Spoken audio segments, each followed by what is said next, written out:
আমরা আল্লাহ পাকের প্রশংসা করলাম, কারণ আমরা আল্লাহর প্রতি খুশি। আমরা আল্লাহর প্রতি কি খুশি, তাই আল্লাহ পাকের প্রশংসা আমরা আদায় করলাম।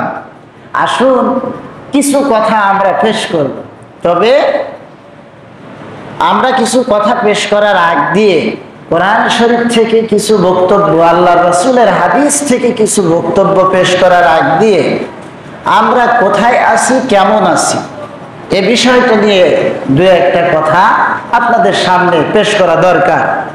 বর্তমান এই বিশ্ব, এই পৃথিবী এমন একটা সময় অতিক্রম করছে, বিগত সমস্ত সময়ের চাইতে মুসলমানদের জন্য সবচাইতে কষ্টের সময় বর্তমান আমরা মুসলমানরা পার করছি।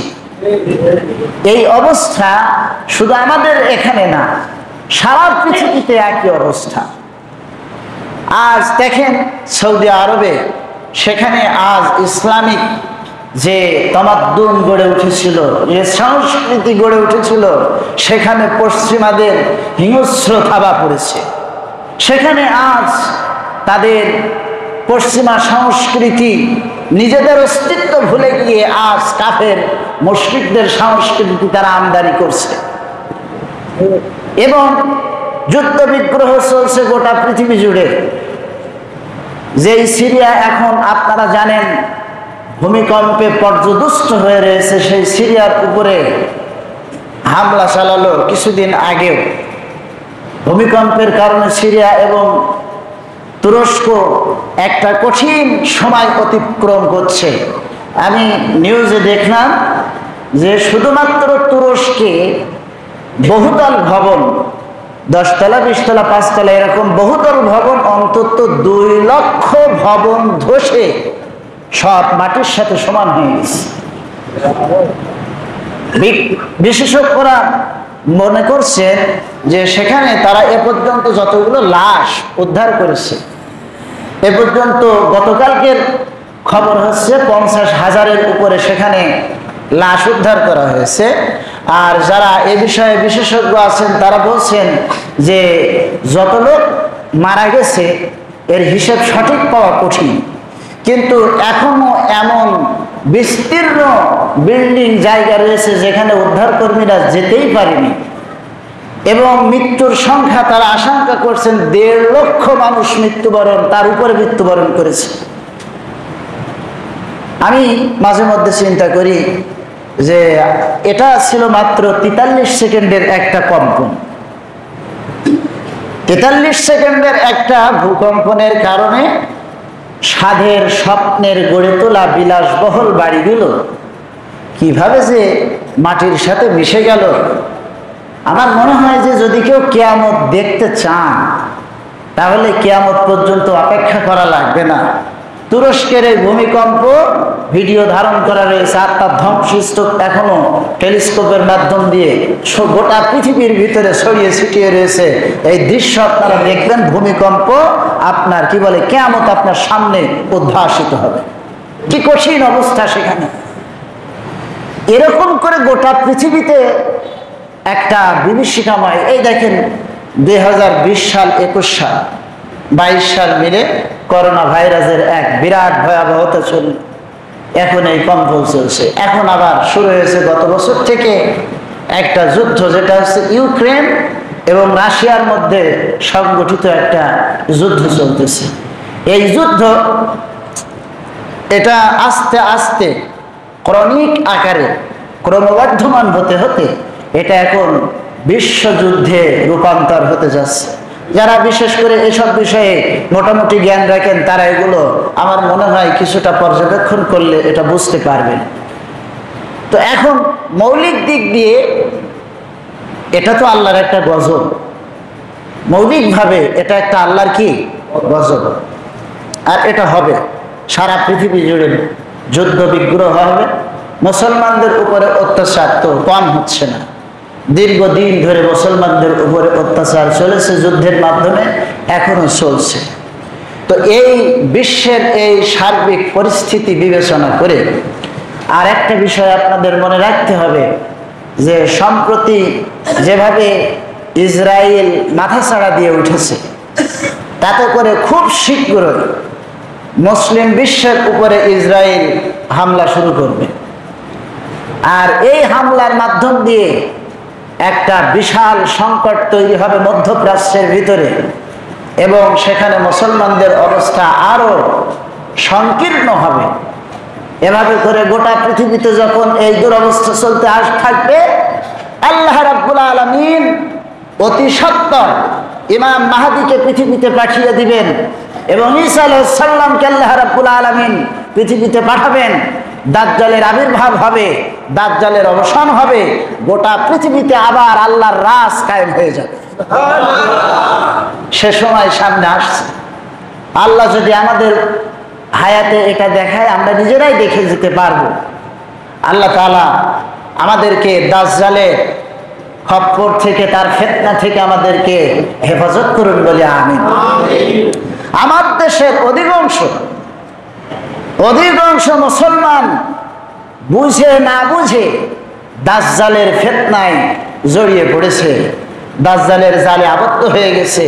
আল্লাহ তাআলা এই সমস্ত ব্যক্তিদেরকে হেফাজত করুন বলে আমিন। কিভাবে দাজ্জালের ফিতনায় ডুবে গেল তারা, ঢুকে পড়েছে এইভাবে। আল্লাহর আইন, আল্লাহর বিধান এখন তাদের আর পছন্দ হয় না। এখন পছন্দ হয় পশ্চিমা সংস্কৃতি, এখন পছন্দ হয় তাদের নাচ, তাদের গান, এখন পছন্দ হয় তাদের রাজনীতি, এখন পছন্দ হয় তাদের চালচলন, এখন পছন্দ হয় যুবকরা তাদের চুল কাটতেছে তাদের মতন কোয়ালিটি করে। এই সব এখন আমাদের দেশে ঢুকে পড়েছে। এগুলো সব হচ্ছে দাজ্জালের ফিতনা ছাড়া আর কিছু না। এই যে মানুষেরা ঢুকে পড়লো, এতে করে এই অধিকাংশ মানুষ এখন ক্ষতির ভিতরে নিগতিত রয়েছে। ঠিক সেই সময় যখন একটা তথ্য আপনাদেরকে দেই, সেটা হচ্ছে গেল কয়েকদিন আগে যখন তুরস্কের উদ্ধার কাজ চলছিল, সেখানে ইসরায়েল উদ্ধার কাজে সাহায্য করার জন্য সেখানে গিয়েছিল। তাদের কাছে একটা ইলেকট্রনিক ডিভাইস ছিল, ওই ডিভাইসের মাধ্যম দিয়ে স্ক্যান করে বোঝা যাচ্ছিল যে ছাদের কোন কোন জায়গায় নিচে মানুষ এখনো রয়েছে। কিছু ফলাফল ভালো পাওয়া গেছে, কিন্তু দু একদিন যেতে না যেতেই তারা ভূগর্ভস্থ ওই সমস্ত সরকারি বেসরকারি বিল্ডিং এর ভিতরে যেয়ে মুসলমানদের 200-300 বছর আগের নথিপত্র সব চুরি করে নিয়ে গেছে।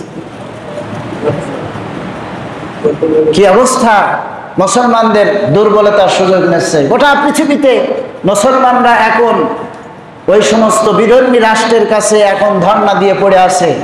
অথচ দেখেন তারা কি আবিষ্কার করেছে। পৃথিবীর যত বিজ্ঞানের আবিষ্কার, এর উল্লেখযোগ্য বিজ্ঞানের আবিষ্কার সব মুসলমানদের দিয়ে তৈরি হয়েছে। আজ মুসলমানরা তাদের ঐতিহ্য ভুলে গেছে, যার কারণে আজকে যখনই তারা ভোগ বিলাসে আবদ্ধ হয়েছে, তখনই পশ্চিমারা এদের থেকে যে জ্ঞান পেয়েছে সেটা কাজে লাগিয়ে তারা এখন বিশ্বে পারমাণবিক বোমা এগুলো সব তৈরি করেছে। তারা বিভিন্ন ধরনের মিসাইল তৈরি করেছে, তারা বিভিন্ন ধরনের বিমান রকেট তৈরি করেছে, স্যাটেলাইট তৈরি করেছে। এখন মুসলিম বিশ্বগুলো তাদের কাছ থেকে পয়সা দিয়ে এগুলো কিনতেছে। আমাদের খবরগুলো সব তাদের কাছে চলে যাচ্ছে। তারা যা বিক্রি করে তার মধ্যে ডিভাইস তৈরি করে রেখেছে, ওই ডিভাইসের মাধ্যমে এই দেশের যাবতীয় তথ্যগুলো সব সেখানে পৌঁছে যাচ্ছে। তাহলে দেখেন গোটা বিশ্বের একটা কি কঠিন পরিস্থিতি চলছে। আজকে আমাদের সমাজে কি অবস্থা! ছেলেরা মেয়েরা, না আছে কোনো পর্দা, না আছে কোনো শালীনতা। শালীনতা বিবর্জিত একটা সমাজে আমরা এসে পৌঁছে গেছি। এখানে সন্তান বাপকে শ্রদ্ধা করে না, বাপ সন্তানের দায়িত্ব আর এখন সেইভাবে পালন করতে পারে না। কারণটা কি? কারণ হচ্ছে সব ইসলাম থেকে আমাদের দূরে সরে যাওয়া। ইসলাম থেকে দূরে সরে যাওয়ার কারণে এই সমস্ত আমাদের অনাকাঙ্ক্ষিত, যা আমরা চাইনি, এগুলো আমাদের মাথার উপরে চেপে বসেছে। ঠিক কিনা ভাই? এর থেকে আজ যদি আমরা আমাদের ছেলেদেরকে, আমাদের সন্তানদেরকে যদি আমরা চরিত্রবান বানাতে চাই, আমরা যদি আমাদের নৈতিক উন্নতি চাই, আমাদের তো নৈতিক অবক্ষয় ঘটেছে, আমাদের কোনো নৈতিকতা নাই, নীতি নাই, নীতি নৈতিকতা বিবর্জিত একটা জাতিতে পরিণত হয়েছি আজ আমরা বাংলাদেশের লোক। কথা সত্য নাকি মিথ্যা? দেখেন আমাদের মধ্যে আজকে কি নাই? চুরি, ডাকাতি, ঘুষ, জুয়া, সুদ, মদ, এর কোনোটা বাদ আছে? কথা বলেন না কেন? বাদ আছে কোনোটা? সব কিছু চলছে, সব কিছু চলছে। আপনার যুবক ছেলে নেশার সাথে আজকে জড়িয়ে পড়েছে, আপনি বাপ, তাকে বলবেন, সাহস পাচ্ছেন না, কারণ ওই ছেলে আপনার গায়ে হাত তুলবে। কথা সত্য কিনা বলেন? এই যে পরিস্থিতি সৃষ্টি হলো, এই পরিস্থিতি কারা সৃষ্টি করেছে? এই পরিস্থিতি সৃষ্টি হয়েছে ওই সব পশ্চিমা সংস্কৃতির আগ্রাসনের কারণে। জোরে বলেন ঠিক কিনা? সুতরাং এই পরিস্থিতি থেকে যদি মুক্তি পেতে চান, এই দুর্বিষহ যন্ত্রণা থেকে যদি মুক্তি পেতে চান, আপনারা কি চান আপনাদের সন্তানগুলো আপনাদেরকে শ্রদ্ধা করুক? আপনারা কি চান আপনাদের সন্তানগুলো বিড়ি, সিগারেট, মদ, জেনা, জুয়া ছেড়ে একটা চরিত্রবান ছেলে হোক? আপনারা যদি এগুলি চান, আপনারা কি চান এই দেশ থেকে সুদ চিরতরে বন্ধ হোক? কি বলেন, চান? যদি এইগুলো আপনারা চান, তাহলে আপনাদেরকে কেবলমাত্র অনুসরণ করতে হবে আল্লাহ রাব্বুল আলামিনের কোরআনে কারীম। আল্লাহ পাকের কোরআনে কারীম যদি আপনি আপনার ব্যক্তি জীবনে মেনে নেন, আপনার পারিবারিক জীবনে মেনে নেন, আপনার রাষ্ট্রীয় জীবনে যদি কোরআন মেনে নেন, তাহলে চুরি থাকবে, ডাকাতি থাকবে, সুদ থাকবে, ঘুষ থাকবে, কেউ থাকবে 20 তলা 10 তলায়, আর কেউ থাকবে ফুটপাত, রেল স্টেশনে। এটা হবে না। কি বলেন, হবে? হবে না। সবাই সেখানে সমভাবে সুন্দর জীবন যাপন করার একটা প্রয়াস পাবে। তাই সমস্ত মতবাদের উপরে, সমস্ত জীবন ব্যবস্থার উপরে একটা মতবাদকে যদি আমরা দাঁড় করাইয়ে দিতে পারি, তাহলে আপনার আমার মিছিল করার কোনো দরকার নাই, ধর্মঘট করার কোনো দরকার নাই, লাঠি ঠাঙ্গা নিয়ে মারামারি করার কোনো দরকার নাই। কলেজ বিশ্ববিদ্যালয়গুলোতে উলঙ্গ উলঙ্গিনী ছাত্র ছাত্রী মিলবে না যদি একটা মতবাদ আমরা খাড়া করে দিতে পারি। সে মতবাদটা কার? বলেন না সকলে, সে মতবাদটা কার?